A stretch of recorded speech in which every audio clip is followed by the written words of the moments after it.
there's a certain thing that people they call flow, right? And I'm not sure everybody understands. People that don't know hip hop music, they don't know rap music, they just hear barking mostly. It's just raps, raps, raps, raps, raps. But if you understand what flow is, then you know that Kastaway is one of the dopest MCs out there. I remember when I first met him. Man, how old is this dude? 26, 27 now? Damn, well, that dude. When he was 19, we had an event for the radio station, and I heard one of his tracks, and I was like, "Yo, you are legit one of the best motherfucking rappers I've ever heard." And I've heard a lot of motherfucking rappers, like tons, I mean, hundreds. At that point, I had heard in that year hundreds of MCs based on some work that I was doing, and this was one of the coldest MCs that I heard. And since then, we've struck up a friendship, and now I'm here. And like I said, he listens to me when he really shouldn't. So. Alright, I'm ready. I started rapping real young, like a little kid.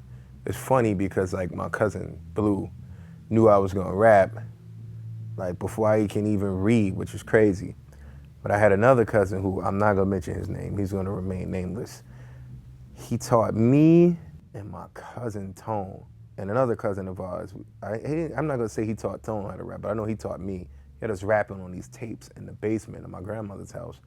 I remember Razor Ramon was hot at the time. My only line was "Don't mess with the bad guy," right? It was so whack, but it felt good hearing myself on tape, and I knew, yo, this is what I want to do. And I started rapping with them, and my cousin Tone, he would challenge me to like freestyle and have me battle rappers around the way. Then when I got to high school, even in grammar school I was battling, but when I got to high school it got real. I was battling everybody, undefeated. No arrogance, it's the truth. Then I met this character, C-Note, who I went to school with as well. He was in Westinghouse with us, and he started giving me beats, and he started teaching me how to write songs.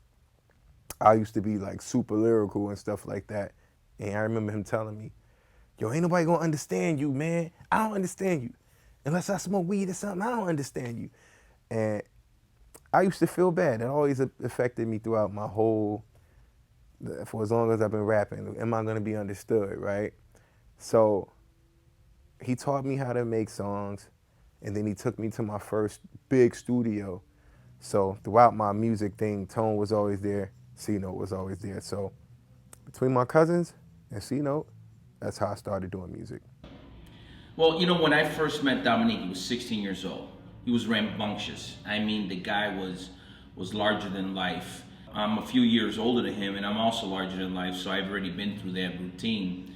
And really, it started out with just a fascination with rap and hip hop. And one day, the first time I met him, he was playing NWA, and he was trying to intimidate me, and he was shocked when I knew the words, because I liked NWA back in the 80s when it first came out. It got into that music, then it got into house music, and we are the real originators of house music. Now I'm not talking about hip hop and none of that stuff. We're talking about 1978, 79 after disco and the new wave and everything coming in with some funk. We were really the house music, and it got into that, and one day I started playing all these songs that I grew up with that he either has heard or never heard. And there was a couple of them I trumped him on. And we're going back from albums like Funkadelic, we're talking about Grandmaster Flash, we're talking about some of the Rampers of Delight, and stuff like that. So there was a kinship to the music. Dominique being who he is and who I am, that was our connection. So as time went on, as he got older, I wanted to introduce to him music. And he's black and I'm Puerto Rican. I could try and explain to him that when our music is so intertwined, that once you understand it, you'll understand it and then you'll grow into it. And he started growing into it, but he was getting a lot of backlash from his friends and the people he grew up with, because he was leaning out towards a different sound, and they wanted him to stay true to hip hop. But hip hop is not centrally located to a specific neighborhood in the city of Chicago or any neighborhood in USA. Music is about the infusion of all kinds of music blended in together. no one capitalizes on that. So I try to get him into that mindset. It was a culture clash, but he enjoyed it, and the more he enjoyed it, it opened up so many avenues and so many windows. That's basically how it started. It just started some bratty ass kid thinking he's gonna trump me and realizing that I knew a little bit about his music. And that's about it. You know him as Kastaway. I know him as Little Dominique. Oh, shit. The song is 3 minutes long. This is all I got. The rest is in my head, and the parts that couldn't fit in my head on the beat, I had to write them down because I'd be struggling with it.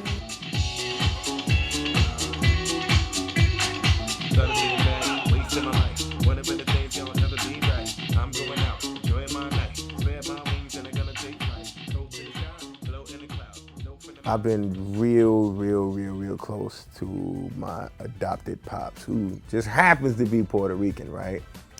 I call him Pops because he's literally the main father I know and that stayed in my life the longest. As much as he gets on my last nerve, I love him to death. And he has some tremendous and wonderful influences on me, right? But he always challenged me to embrace other types of music, right? Listen to other types of music, not just Latin music, but he made me a house head, all kinds of shit. But as far as the Latin influences, we're watching this DVD. I think it's called It's Our Latin Thing or something.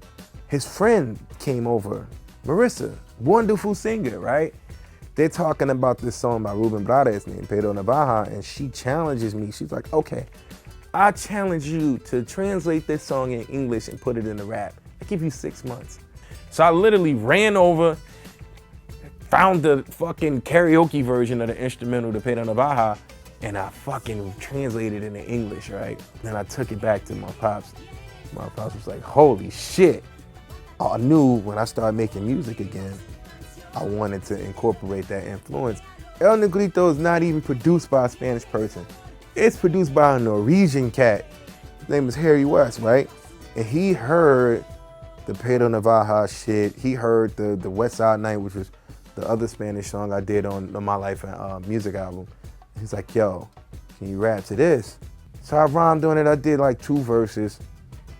And then my pops heard it, and I was playing it for everybody. And I'm like, yo, I don't know what to do with this.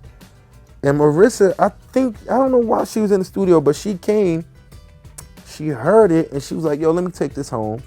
I'm gonna write something to it, and I'm gonna come back, right? So she did that, and she was singing it. Now this is where I gotta give my pop some credit. He did push Marissa, and then she started singing from the gut. Killed the song. I didn't even have a name for the song. She just said, El Negrito, tiene sabor, and I just said, interesting. I sent it to Harry West, and he was like, yo, this shit fire. He mixed it, and then he named it El Negrito tiene sabor, and I'm like, yo, that's too long. It's El Negrito. He is very hands-off. He lets you bring your own ideas. He makes you feel good about everything. He's so appreciative and so just a nice guy. It's really nice. He is a genuine person.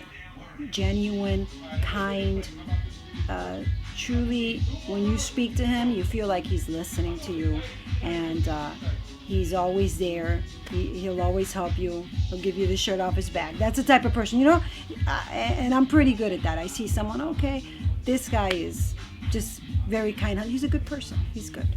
His whole character is an impression. Like you don't know what he owns until he tell you, and that's the secret thing about him. He's private, so he's not gonna tell you unless he has some type of trust or feel or vibe in you that he feels that he can even tell you. So I was one of those guys who were like, wow, this guy's going far.